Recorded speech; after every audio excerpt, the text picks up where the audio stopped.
Well, good evening, everyone. We're going to go ahead and start our virtual meeting here of the school construction work group. I guess we're going to start with the pledge. Yeah. All right. There we go. I pledge allegiance to the flag of the United States of America and to the republic for which it stands, one nation, under God, indivisible, with liberty and justice for all. Okay. All right. So did everyone had a chance to review the report? Yep.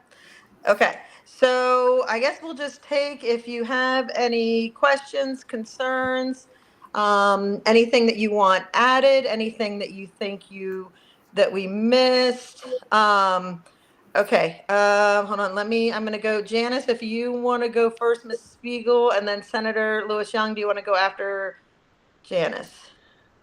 Yeah, I just want to mention that I did catch the typo at the top of page 12 where there was a duplicate page number from page 11 and the HB 1016 needs to be centered. So I already made those corrections on a fresh copy that'll be ready to go, but I'm happy to hear if there's any other additional typos or changes. Yeah, and formatting was a bit of an issue. So Janice and Paul, I want to first of all thank you guys so much for all the work and help that you gave us and everything you put into kind of coalescing all of our ideas and thoughts together. You did a great job, and it's been great working with both of you. So I really appreciate everything you guys have done. Senator Lewis Young? Do you want to do this by section or just by person? And as we go person to person, just share all of our comments? Yeah, I think we can go by section if you want. That's fine. I think that would make it easier and easier to follow. Okay. So, all right, the cover letter, then I have 3 comments.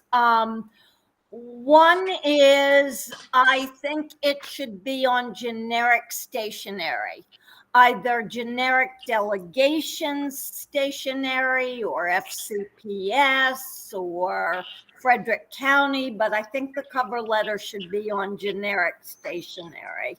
I'm pretty sure that the delegation has some. If not, it's easy to develop.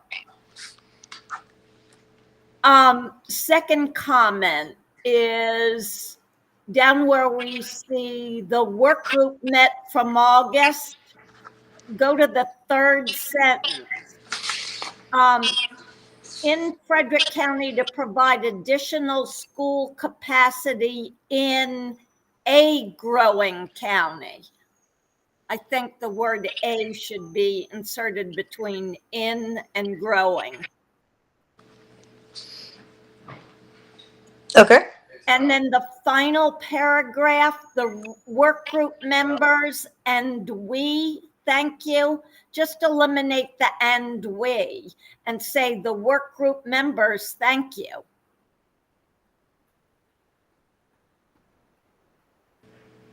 Okay. Anyone have it? And I did consult with Delegate Kerr about the letterhead, so we can, I'll reach out to Delegate Pippi or Senator Folden. You might know if we have delegation letterhead, but Delegate Kerr was, well, anyway. We do. We do. All right. So yes, I have no problem with putting it on delegation letterhead. Anyone else have any concerns about that part of it? Could I get Senator Lewis Young to just repeat the second after A? I know we have to add the word A. Jim, growing county. I have it if you want to do it afterwards. Okay. Yep. Okay, thanks. I saw it. Yep. Thank you. Okay. Thank you, Paul. Anything else about the letter? Anyone else have anything about the letter in that section or anything like that in that area? No? Okay. Do we want to move on to the introduction? Okay. Anyone have anything about the introduction?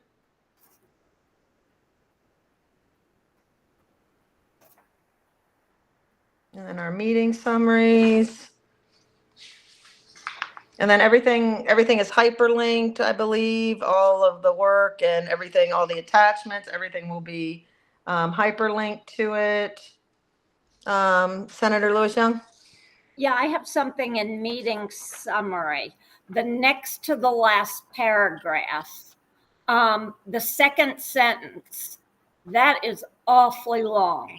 The county executive has forward funded the next project in the queue, elementary school number 41, without IAC planning approval or state design funding in order to begin that project sooner and relieve school overcrowding at adjacent Oakdale Elementary School, operating at close to 160% of capacity with nearly 1,200 students. Could we make that 2 or 3 sentences? That's awfully long. It's got a lot of commas in there, but I'm Welcome sure we to can. life. I'm sure we can break it up.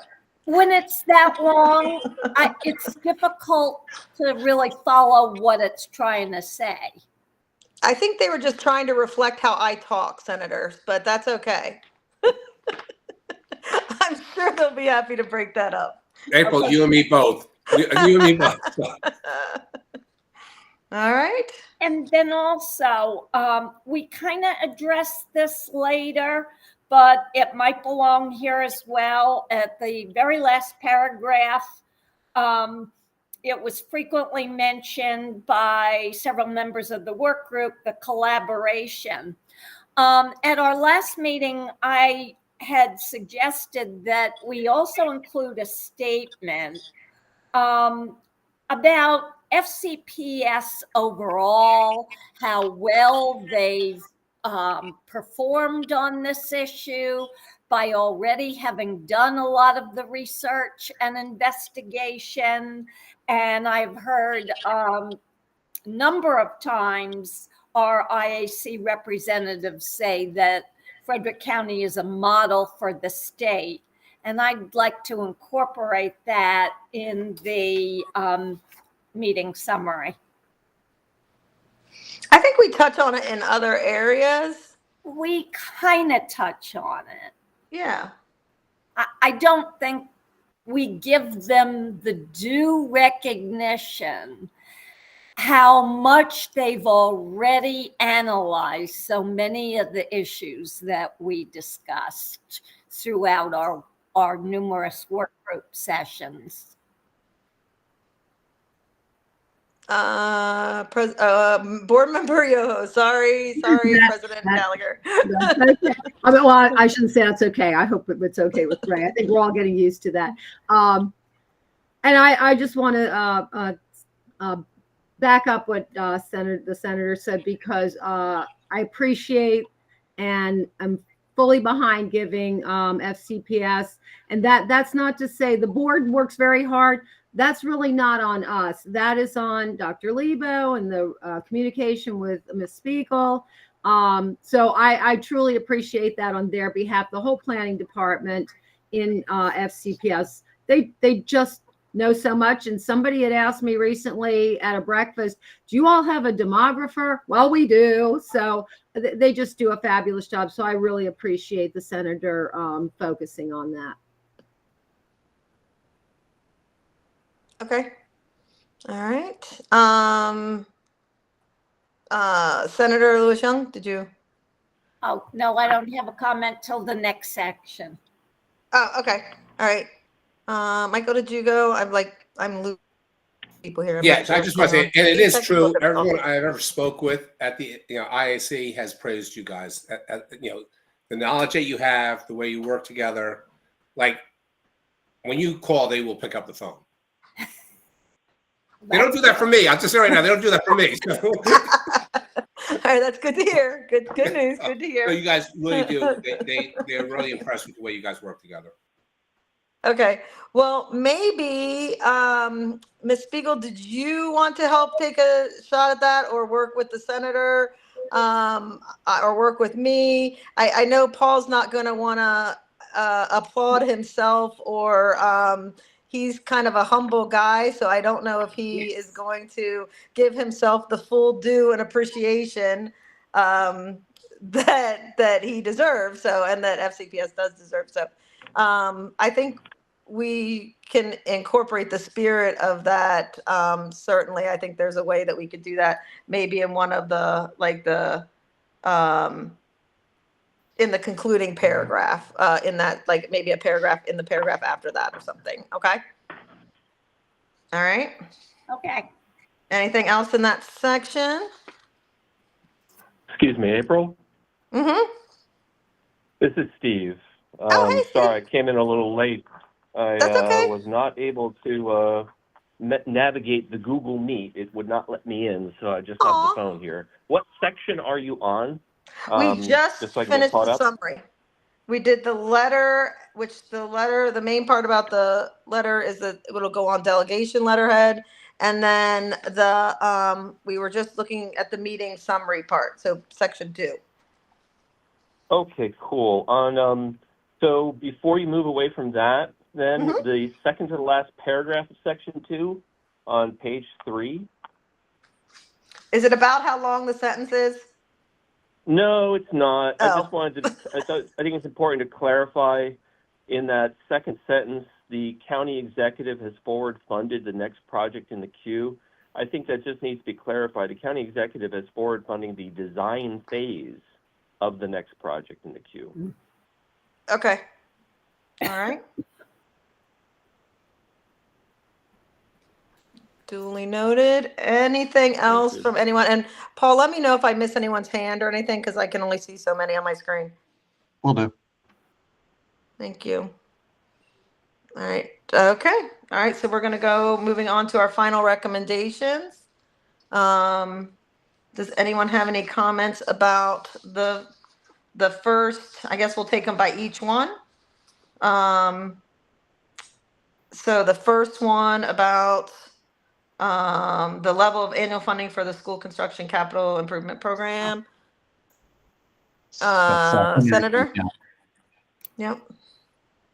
Senator Lewis Young. Oh, actually, my comment was not about the first one. It's about the second one. Okay. Hold, please. Does anyone else have anything about the first one? Nope. Okay. All right. Senator, you're up then. On to the second one. Actually, I have a question.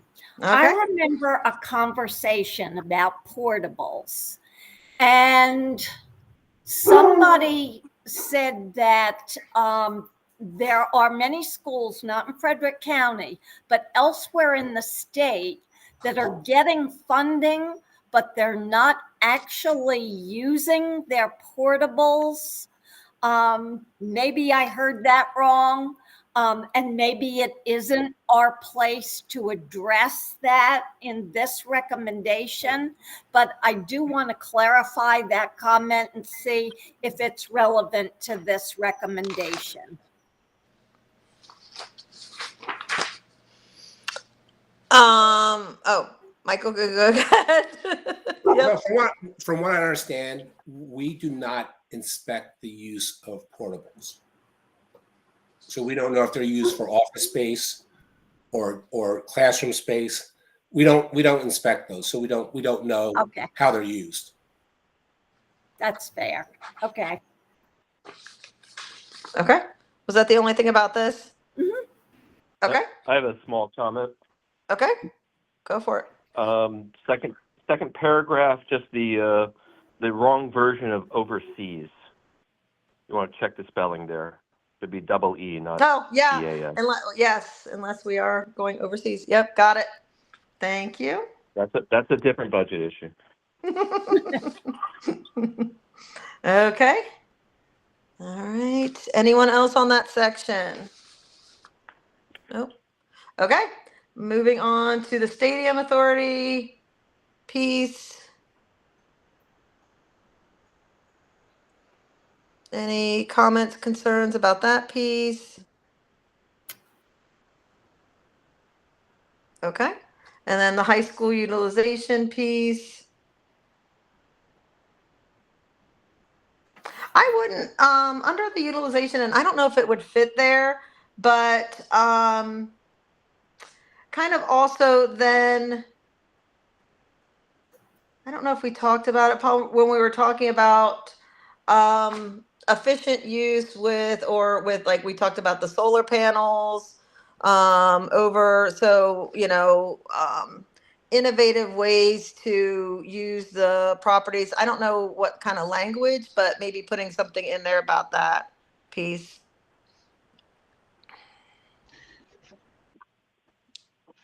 Okay. In the high school utilization section? Yeah, I think it would Okay. probably fit there. I'm confused. What did you want to say about that? Because I don't know that that was part of our recommendations. Well, just to look to use it for things like that. Like, look to utilize, like, we've used them for cell phone towers in the past. We've used them for, either looking for green energy or communities. We've used them for all of kinds of different purposes. We're always looking for different things like that. So I don't quite know how to say it, but we can. I would like some of the innovative stuff like that we've been working on around our campuses and using, thinking differently about them to be kind of reflected in it, just like the examples that we were given. I'm not sure it belongs here though, because this particular section is talking more to supply and demand. What factors are creating demand relative to the supply? So I'm not sure how the solar fits in here. Well, it also talks about making the most efficient use of resources and things like that. And especially if we're going to, if we do get a requirement on how we're going to upgrade not only our buildings, that might help offset it. Paul, do you have something incredibly insightful to add about that? That would be great. I was wondering if in the additional mentions section where we talked about not only the municipalities, but we also talked about the impact of legislation, if we wanted that we just talk about other considerations for the future. While it's not a recommendation, it's something we ought to consider if the work group would want to consider that. Okay. Yep. Senator? Yeah, I have one more thing I think we should mention here, and that is the increase in virtual learning, because that is certainly something that can affect our need for bricks and mortar and how it's used. Mm-hmm.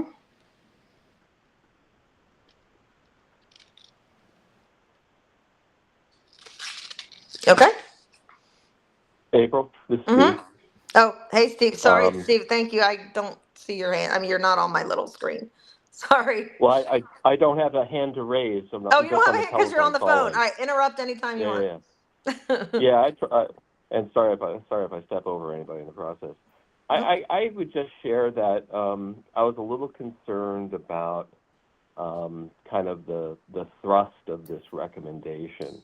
In that overall, this is about how do we find more resources to satisfy our school construction demands. And here we're talking about, well, we're kind of speculating that, well, maybe we don't need as much high school space because we're not utilizing our high schools potentially as well as we could. And I was concerned that it kind of undercuts the thrust of what the whole thing was about. And maybe as a recommendation, maybe this isn't a main recommendation, maybe this is kind of a secondary suggestion, do the study to see if there's an issue there rather than, putting it up front like this. That was just my only concern there. Yeah, I understand your point. If anyone else has concerns, let me know. But I think of it as keeping the focus on how we use our buildings, and they are how we use descriptive terms of traditional seat time maybe doesn't apply. And I think talking about that and having those discussions puts the relevance of the work at the forefront. So I see. Wait. Ms. Yoho and then President Gallagher. Okay. Ms. Yoho? Thank you. Yeah, I really agree with Councilmember McKay. I think it's fine to say look at it, but I think we kind of talked during the discussion about what happens one semester might be completely different from another semester. And of course, I'm kind of thinking of Frederick High with links, but that's a completely different thing. And right now, seat time is still the law. Anne Arundel's trying to get that changed in their county. We're looking at that closely, but MABE's not even supporting that right now because it's just an Anne Arundel bill at this time. So I would worry about ignoring that when that is still the law at this time.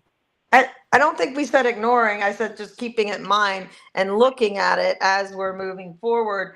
And we did just say like FCPS to just closely examine, and which we know they do a lot of that anyway. But it's more of a recommendation part of it about looking at it, not to change anything. Again, these are only recommending things. You all decide what you want to do with them.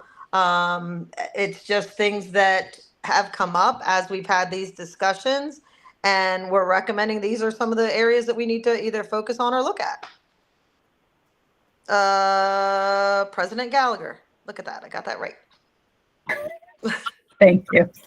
No worries. I think what I was thinking sort of goes along the same lines of what Karen just shared, because I do, and maybe it's just a tweaking of the language, or we move this to one of the lower sections, because I think that there should be an acknowledgement that we are looking creatively at use of space. I mean, even as we're considering the implications of our pre-K expansion, like we've used high school space to be able to achieve some of those objectives. And so it's not even just looking at high school buildings for high school utilization, but the overall system need for additional space, and that includes pre-K and wherever we end up going with blueprint objectives. And so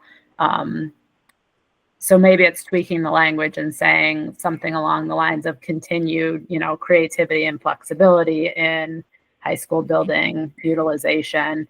And, I think to Councilmember McKay's point, perhaps this is one of the additional considerations or further down the line. Just my thoughts. Okay. And I think, yeah, the intent is definitely to recognize what has already been doing. And if you remember, even doing the links program required legislation to even be able to do that. So I think that part of it is important to be able to keep doing those things, because you do have to be able to even have that one reauthorized. And that is one of the things that, Frederick High would even be look more overcrowded. I think Janice, you and I were talking about that. If we didn't have the links model, and because that can spread out through the school day versus having everyone concentrated there at one time. So things like that, things that we are already doing. So I'm happy to put more of the focus on continuing what you are already doing or making that point.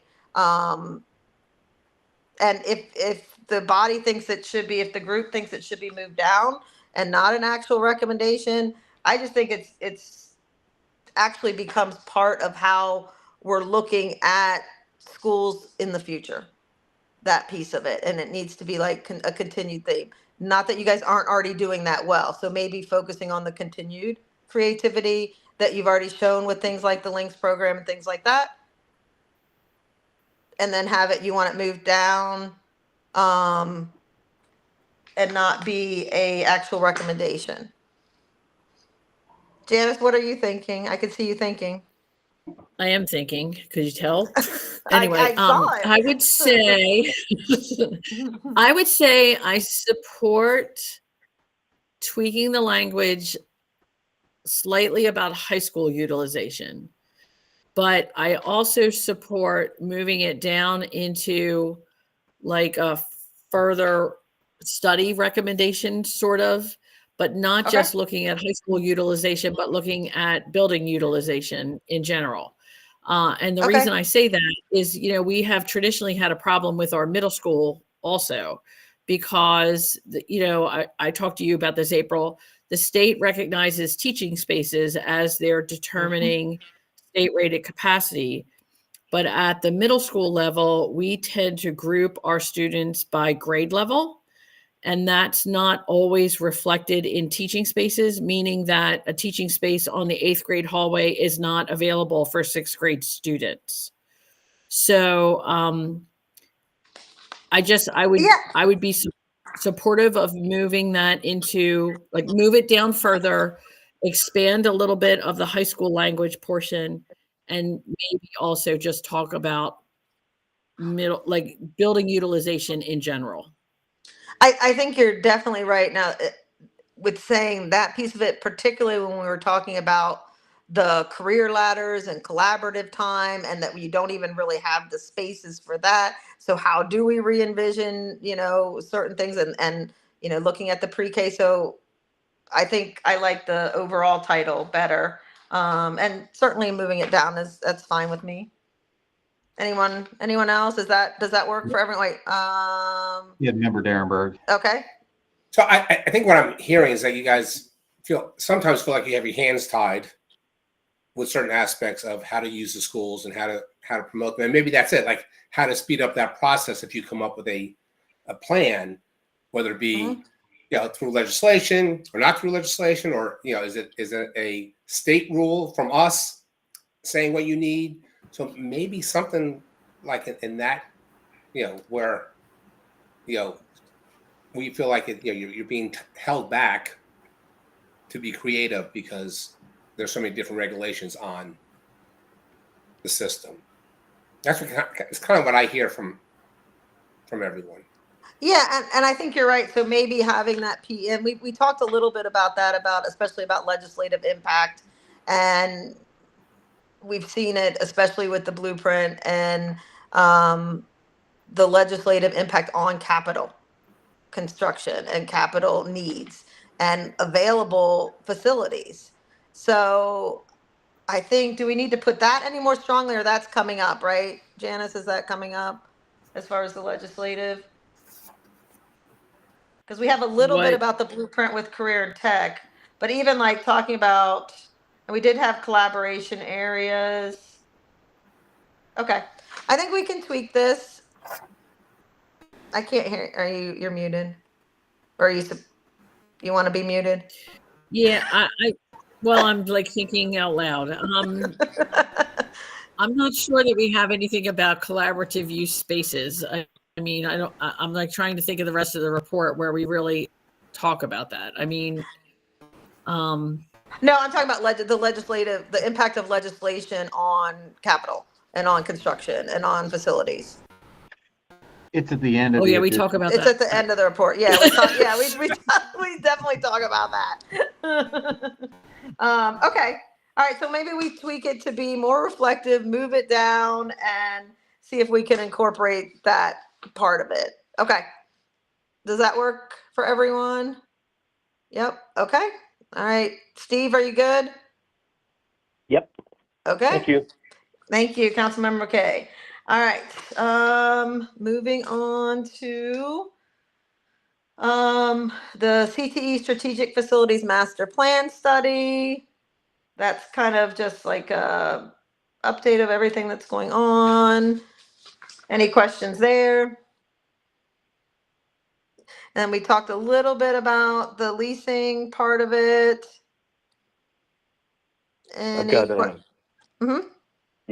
got a issue there. So we're on leasing facilities for schools now? Yep. Okay. I really thought that last sentence in the first paragraph, and I guess I must have missed this discussion. I apologize from one of our meetings, but I don't know that last sentence, starting with commercial buildings such as office spaces, et cetera, making them ideal for repurposing into educational facilities. I thought that was kind of overstating it and kind of overselling the idea. I mean, maybe in some circumstances, at some locations, they may make suitable educational facilities, but I thought that sentence I've read is way too strong. I think, the idea of just converting a warehouse into an educational facility is anything but ideal. In terms of that being used as a school and everything that entails. So, I mean, just toning it down. How about creating an opportunity for Or repurposing them? a potential opportunity. A potential opportunity. Yeah. Yep. I just thought it was overselling it. Sure. Okay. Nope. I think you're right. All right. Everyone good with that? Yes. Yep. Okay. All right. Councilmember K, anything else in that section or anyone else in that section? No, I'm ready for the next section. Oh, goody. All right. So, anyone else? All right. Tax incentives for financing new school construction. Is that the section you're talking about, Councilmember K? Yeah. So can I just start with maybe just because again, this must have been one of those ideas that I wasn't there to hear directly from. So because I got a lot of questions about what you mean by this, and so when we talk about tax incentives that allow developers, just broadly spoken, to provide capital investment for new school construction. What are you thinking about there? I mean, developers of what, for starters? Are we talking about non-residential developers, any developers? And if we give them tax incentives, they're going to, separate from our fee structure, invest in our school system? What did you have in mind there? I think we were mainly talking about residential because I don't think we've gotten around to the commercial. Okay. So, okay, so we have, so we're talking about then providing tax incentives to residential developers so that we are encouraging more residential development to generate more impact fee revenue, presumably. Isn't that kind of encouraging the same kind of, pushing the residential development to solve our school capacity issues kind of creates the next round of school capacity issues. And if we're providing tax incentives, so giving them a tax break, then we're kind of, to get the impact fee, it seems like we're taking pulling money from one pot in hopes of putting money in another pot. And I don't know if we, at the end of the day, how advantaged we are, or if it just evens out. This whole section here just kind of confused me about what it's going for. Okay. Janice or Paul, either one of you take, well, probably not Paul. Janice, did you want to take You did have shot at Senator this one? Lou Young with her hand up. Oh, I'm sorry. Oh, sorry. Senator, did you have your hand up, Senator Lou Young? Yeah, I do agree with the councilman's concern on this, because residential developers already have a certain responsibility, obligation for investing in education and schools. And this sounds like, well, in addition to that, we're now going to give them a tax incentive. So I'm a little bit concerned about the way this comes off, but I know this isn't something we discussed, but I think a stronger recommendation might be that both the county and the municipalities relook their APFO agreements or their adequate public facility ordinances, because to tell you the truth, I think some of the language is very outdated and doesn't meet our current needs. But that's a whole new topic. Well, but it goes along with what we're trying to get at here. Is a lot of this, so, and I know, again, this probably won't happen again in the future, but I always reference what happened over in Tuscarora, where the where the addition was put on because of development, that helped. There is an issue with, especially when you talk about municipalities, if there's approval of a lot of developments without either having a school site in that area and kind of looking at it from that holistic. So that's kind of where we were trying to get with that. Janice, do you remember? Is there anything else you were? So I remember when we had this conversation at the committee, what we were talking about were things like when we were trying to build, if you remember a few years ago, we were trying to build Butterfly Ridge Elementary School and at the same time build a new Sugarloaf Elementary Sugarloaf, School. yeah. And the county was hard pressed to find the financing to do those two buildings at the same time. Funny how that was only like 5 years ago, and now we do 2 schools a year all the time. But that back then that was very challenging, and so we did have a developer come forward and offer to pay the debt service on the loan to take out to bond finance those buildings. Ultimately, we didn't need to use that offer because we were able to couple together the financing. But, it's those kinds of creative. I think the whole purpose of this section was really to just mention that we should be looking creatively at every offer that comes in to help us solve this school construction funding problem. So, Yeah. Jan, and that's fine. But, the incentive for the developer in that instance is that they get to actually move forward.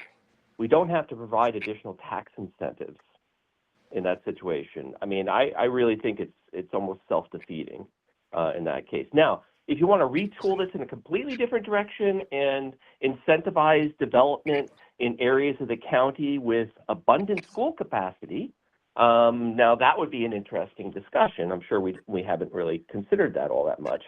Right. That's something that would be interesting to talk about, but just a blanket tax incentives for residential developers. I mean, I'm sorry, that's like kind of a non-starter for me.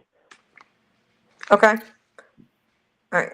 All right. I'm sorry you missed Michael? that discussion when we had it, Steve, because it was a good discussion, and I wish you had been there. So, Yeah, it was a really good Sorry, yeah. discussion. Was I in Seattle that one? I don't know. I only missed 2 meetings. Okay. Member Hey, Derenberg? Yes, Steve, it's Michael Darenberg. I thought you brought up talking about impact fees on commercial development. Yeah, that's not this though. I know. So, And just to finish that thought, what I was advised was from our attorneys is that we would not be able to apply a school impact fee to non-residential development. okay. My idea was we've got this new development in the South Frederick corridor. We've got these mutual dependencies between residential, commercial, employment growth, but only the residential is responsible for the school capacity that makes it all work. How about levying some of those school fees on the other types of development? But unfortunately, our attorneys said that would not stand up to a legal challenge. Okay. Yep. President Gallagher has her hand up. Yep. President Gallagher, go ahead. I was just going to say that I think the second paragraph in that section, in the tax incentive section, doesn't really necessarily speak to tax incentives, but I feel like it's a really valuable part of what we talked about. And so if we're talking about changing this section at all, then maybe we pull that second paragraph out, because the second paragraph to me speaks a lot to that collaboration, which I think is a little bit further down between the municipalities, the county, and FCPS. So there's something in there about tax incentives, but also that the need for us to collaborate more closely as we're planning for future school sites.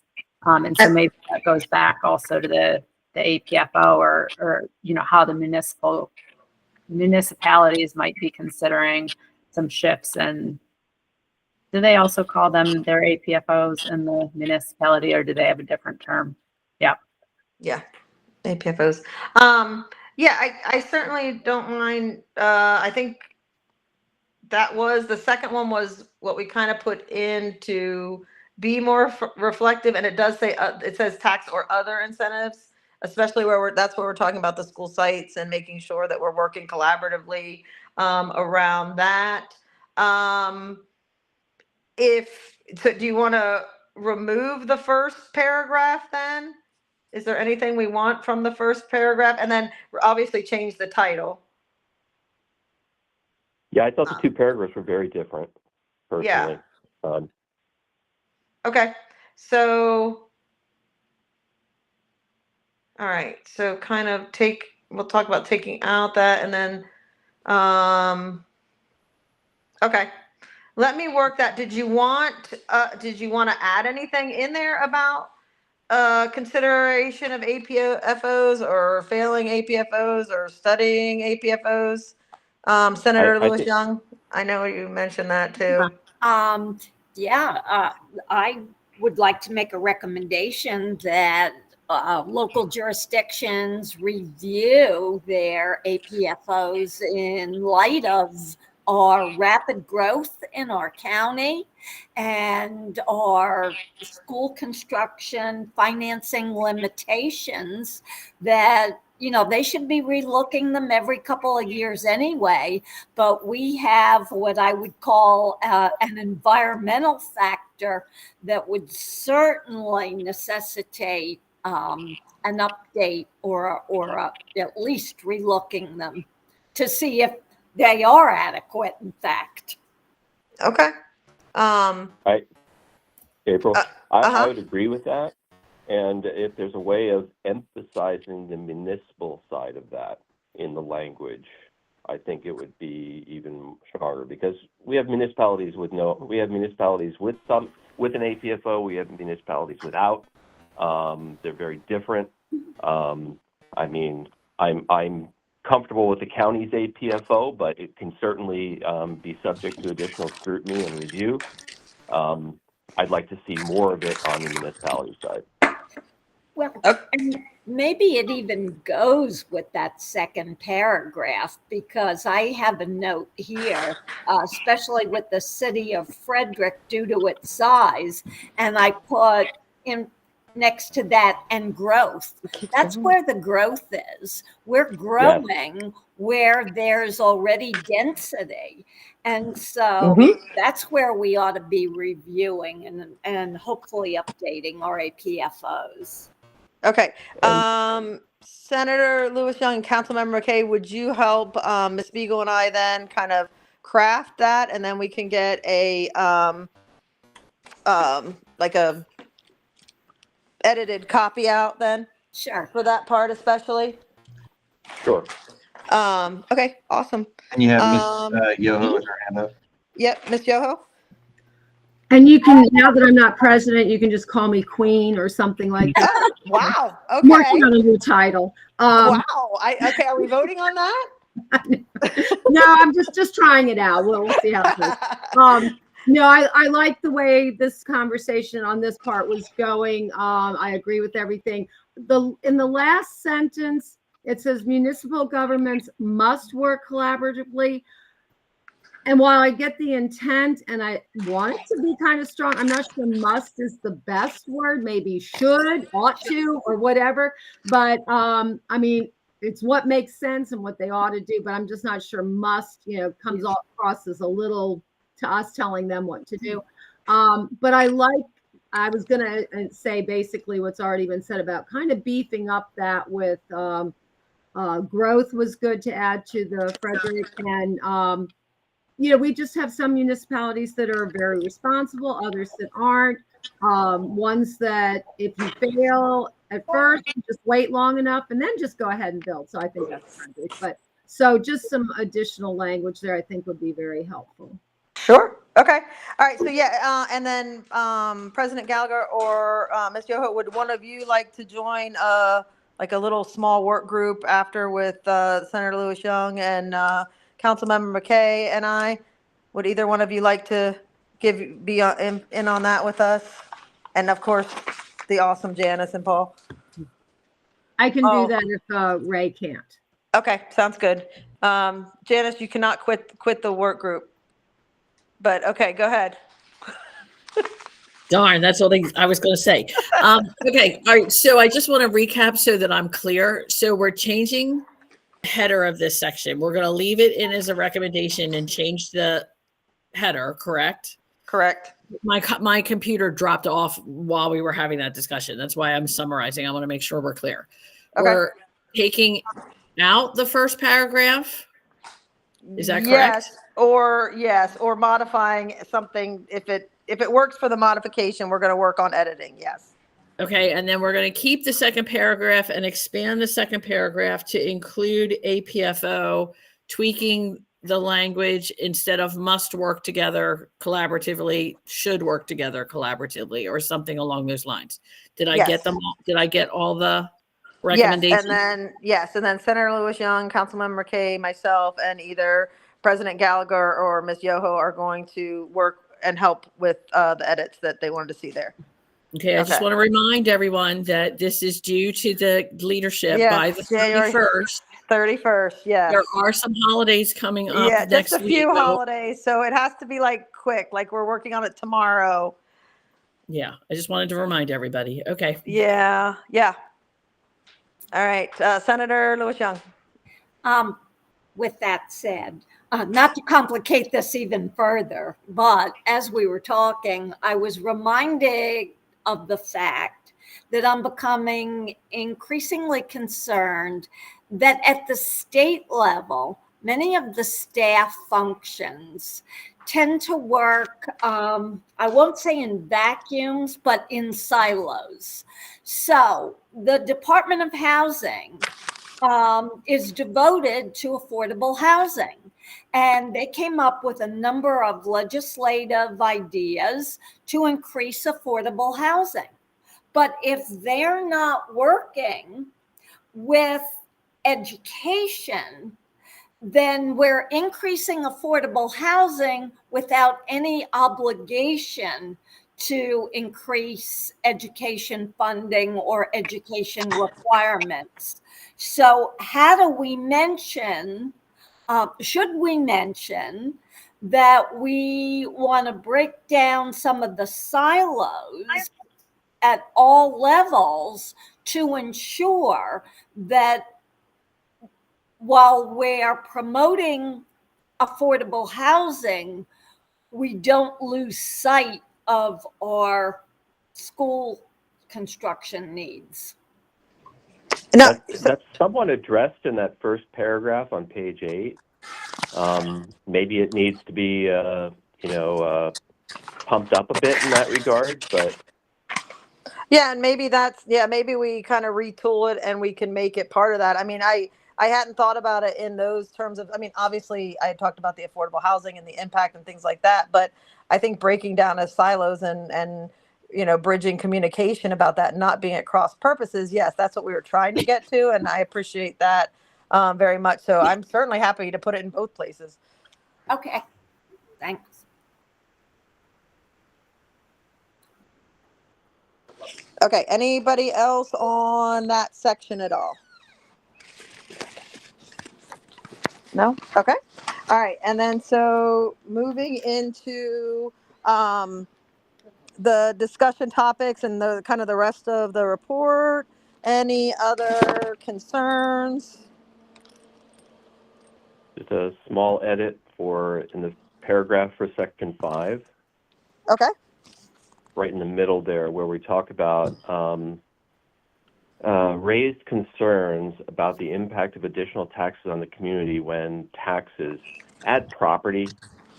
property taxes were just increased by 5 cents. Right. Okay. Sorry, I'm getting in a truck. Hold on. You have President Gallagher. Go ahead, Ray. Yeah, I was just laughing about you getting in the truck. We heard it all. I'm getting in the truck, yeah. Please be safe.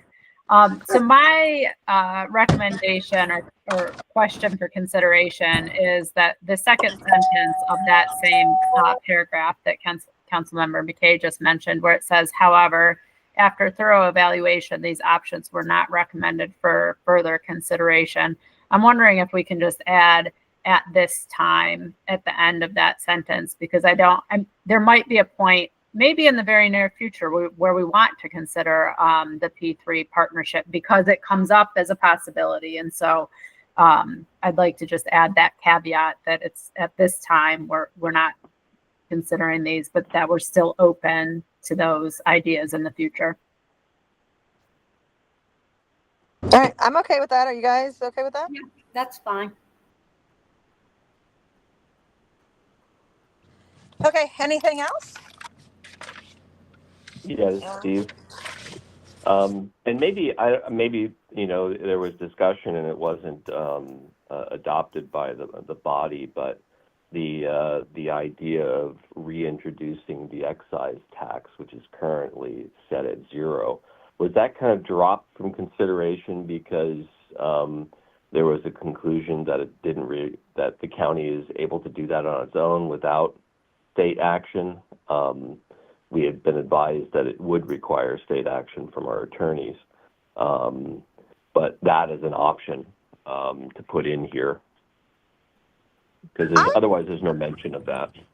Yeah, not sure if we got the clarification on that yet, on if it needed. I know we were looking into that. Senator, do you remember, Louis Young? I don't recall that. I mean, I recall the conversation, but I don't recall where we ended up on that. Okay, Yeah. Senator Folden, do you remember?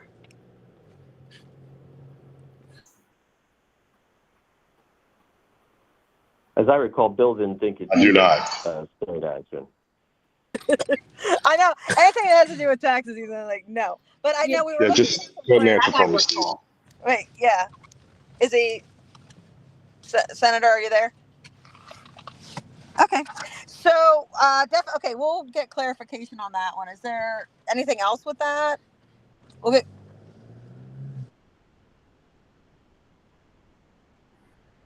And it could be included in there. Remember, these are not recommended, so if there's disagreement, but it could be included, and it doesn't have to. It can be, a lot of these things are, state or county action. So, I mean, we don't necessarily have to have a definitive answer to talk about it. Okay. Okay. Or, I mean, do we want to put it under not recommended or just for consideration? Because, we kind of had two. Well, I mean, if we never reached a consensus on it, then I would say we're not recommending it. But by putting it in there in print, we at least considered it. Right. Okay. All right. Janice, sorry. Yeah, I was going to say, I remember the meeting where we first initially talked about these recommendations and we kind of went through that. And that may have been the meeting that Steve missed. I don't know. I can't really remember.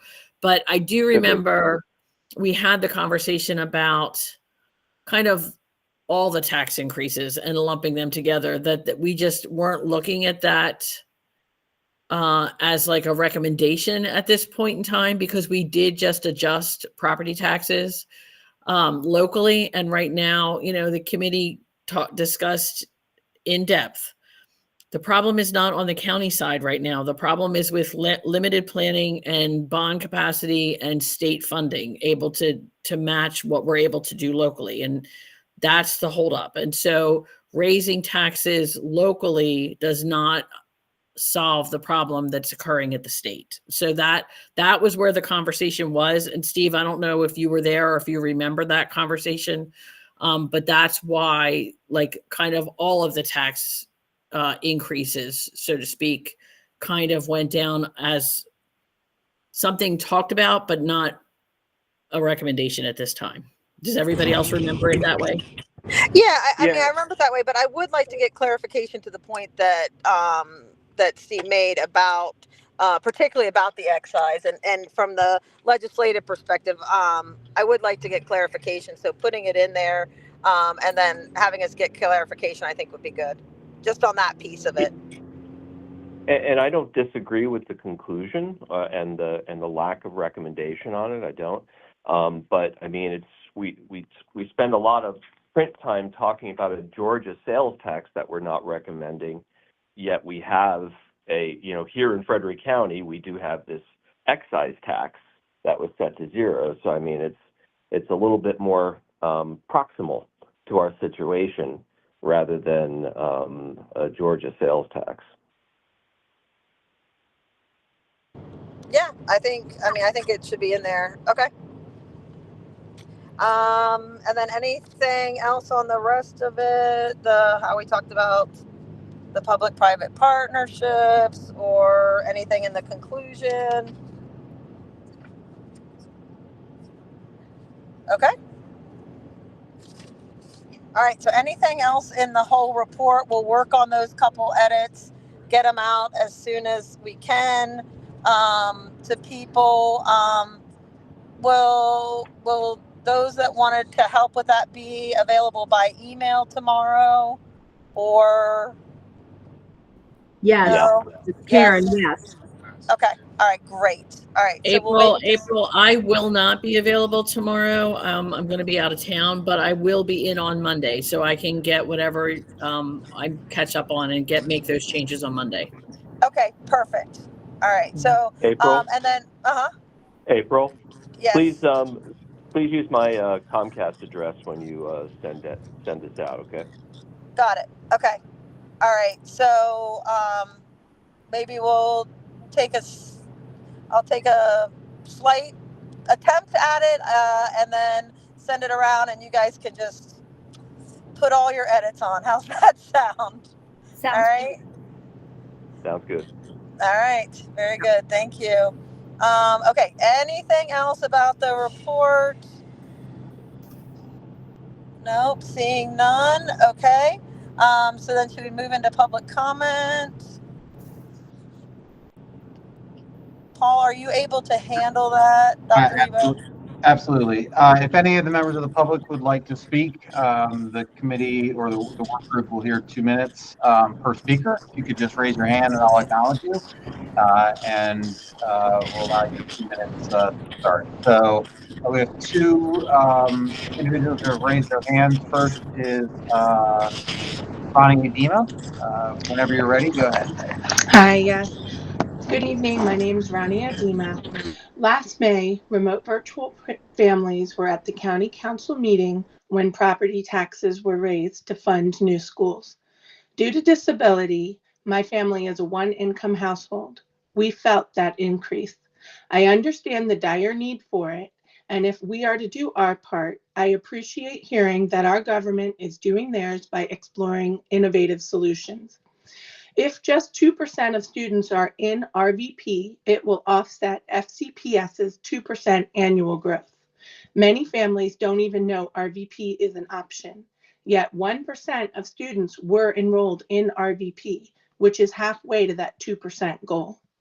Because it's virtual, RVP can seat kids immediately, regardless of location.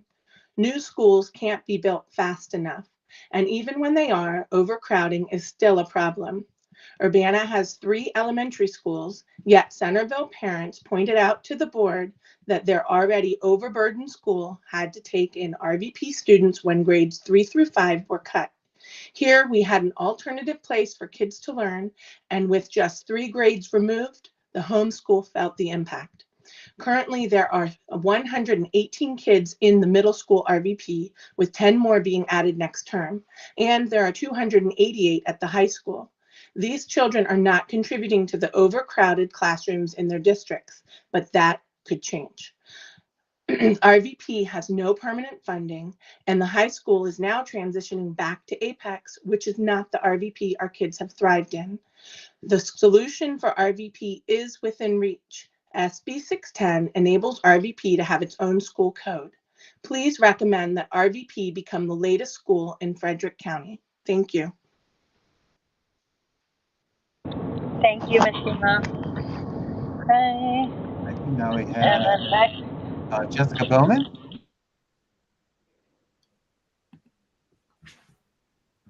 Hi, yes, I'm trying to get this to come on. Okay.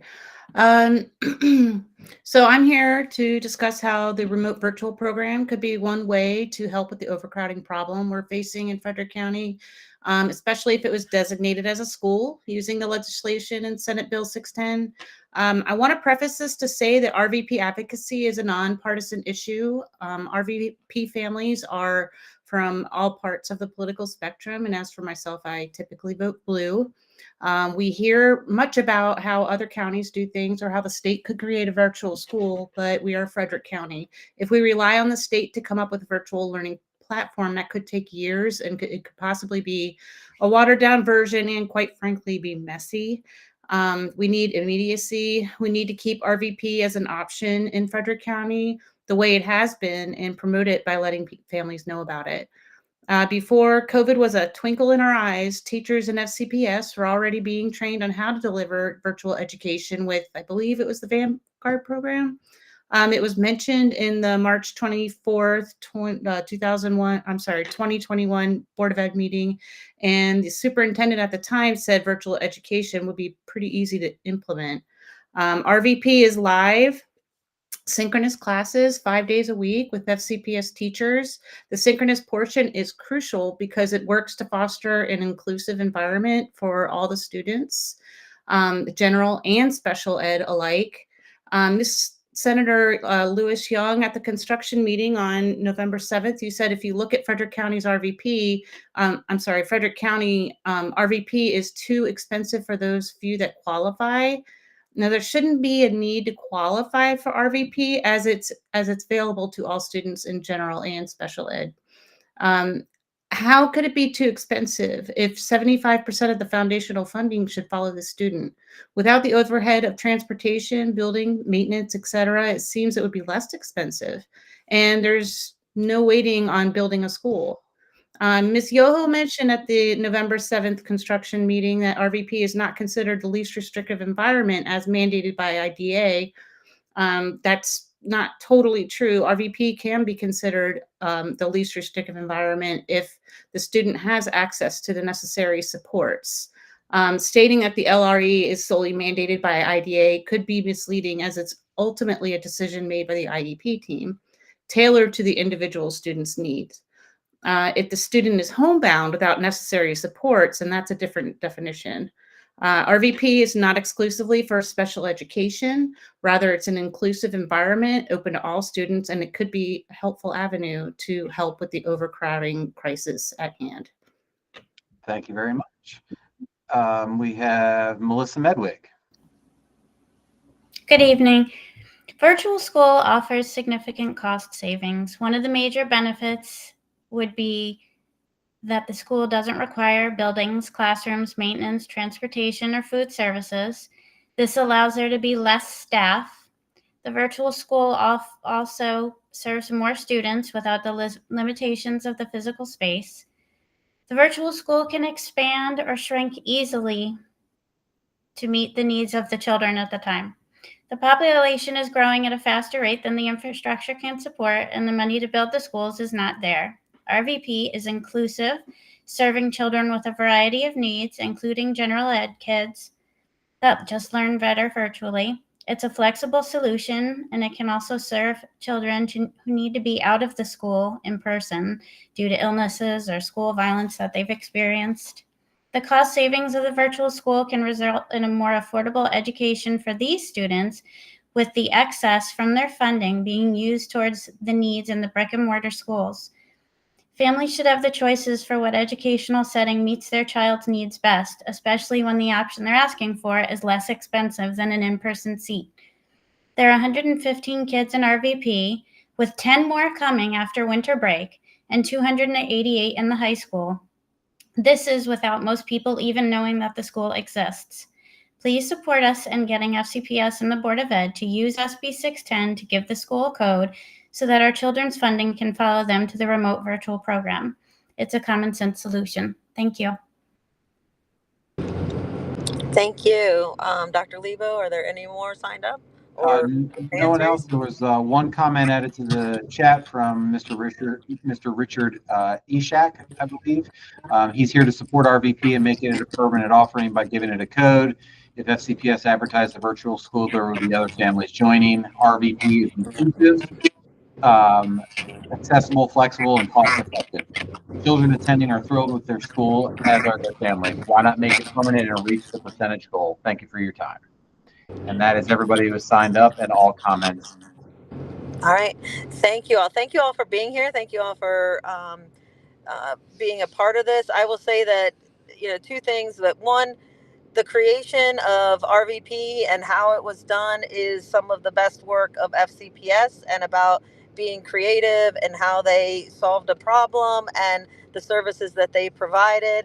And the RVP parents, some of the best advocates, and really fiercely advocating for their children, which is again, all part of government. So we really appreciate you being here.